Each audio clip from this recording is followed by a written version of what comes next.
এই মানুষটাকে চেনে না এমন কেউ সোশ্যাল মিডিয়ায় হয়তো এই মুহূর্তে নেই। বিগত দিনে এনার স্পিচ আর এনার কাজ দেখে সত্যি বলতে আমিও খুঁজতে যাইনি যে এনার পার্টি কোনটা। আর আমার মনে হয় অনেকেই হয়তো জানতো না তিনি কোন পার্টিতে অ্যাকচুয়ালি বিলং করে, কারণ এনার কাজটা এমনই যে মানুষ হিসাবে সবাই এনাকেই চাইছে। এনাকে দেখে খুব ফেমাস একটা সিনেমার নায়ক, যেখানে পরেশ রাওয়াল অনিল কাপুরকে একটা ডায়লগ দিয়েছিল যে আমাদের দেশের ইউথরা চায় ভালো একটা বাংলা, ভালো একটা বউ আর ভালো একটা জব, যেখানে খুব আর্লি একটা রিটায়ারমেন্ট নিয়ে খবরের কাগজ নিয়ে বসে বলতে পারবে যে পলিটিশিয়ানরা আমাদের দেশটাকে নষ্ট করে দিল। আর আমাদের এই পড়াশোনা জানা ইউথরাই কখনো পলিটিক্সে এগিয়ে আসে না বলে যেই সব বুড়ো ছুড়ো যাদের কাছে বেঁচে থাকার মতন কোনো মিনিংই নেই, তারা পার্টিতে দাঁড়িয়ে বড় বড় নেতা হয়ে যায়, তারাই দেশ চালাতে থাকে। এনাকে দেখে মনে হচ্ছে সত্যি সেই সিনেমায় অনিল কাপুরের মতনই ক্যারেক্টারের একজন কেউ দেখা গেছে। কথা হচ্ছে এনার চেয়েও অনেক বেশি উচ্চ শিক্ষিত অনেক ইউথ যারা কিন্তু এমপিএমএল এ রয়েছে, যেমন একজন বলি আইটি মিনিস্টার অশ্বিনী বৈষ্ণব, তিনি কিন্তু প্রচুর এডুকেটেড মানুষ। কিন্তু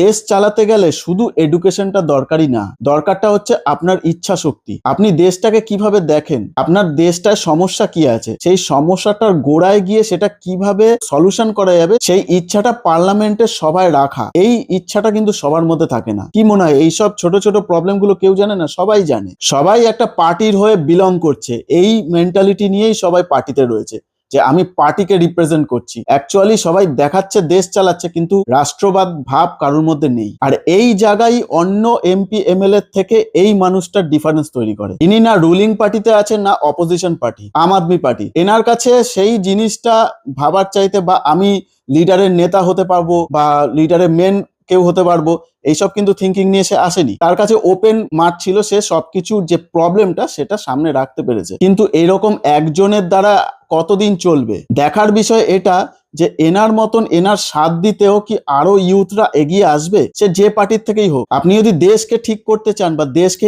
এগিয়ে নিয়ে যেতে চান, তাহলে ম্যান্ডেটারি না যে কোন পার্টির থেকে আপনি আসছেন, যে কোনো পার্টির থেকে একটা এন্ট্রি নিয়ে আপনি কিন্তু সেই জিনিসটা রাখতে পারেন। আমার মনে হয় এই থিঙ্কিং নিয়ে ইনি এগিয়ে যাচ্ছেন। আর অন্য এডুকেটেডরা তারা দেখছে যে আমি কোন পার্টির মধ্যে আছি, আমি যতই পার্টির রিপ্রেজেন্টার হই না কেন, পার্টির মেন হেড যে মিটিং এ যা হয় আমরা সেই অনুযায়ী কথা মেলাবো। আবারও বলি, রাষ্ট্রবাদী ভাব নিয়ে যে দেশকে এগিয়ে নিয়ে যেতে চায়, সে দেশের কি প্রবলেম আছে সেই প্রবলেমকে আইডেন্টিফাই করে সেটাকে সলিউশনটাই খোঁজে। আপাতত তো ইনি ইউথদের একটা মোটিভেশন তৈরি করছে, এখন দেখা যাক সেই মোটিভেশন কতটা বজায় রাখে। কারণ আমাদের দেশে যা পলিটিক্স, ইন ফিউচার দেখা গেল এনার পপুলারিটি বাড়লো আর অপোজিশন থেকে কোনো না কোনো এনার নামেও এনাকে ডাউন করার মতন কিছু না কিছু খুঁত ঠিক বার করে ফেলবে। আপাতত দেশ তো আগে না এদের কাছে, কিভাবে অপোজিশনের লড়াই আর খেলা, এটাই হচ্ছে তাদের কাছে বড়।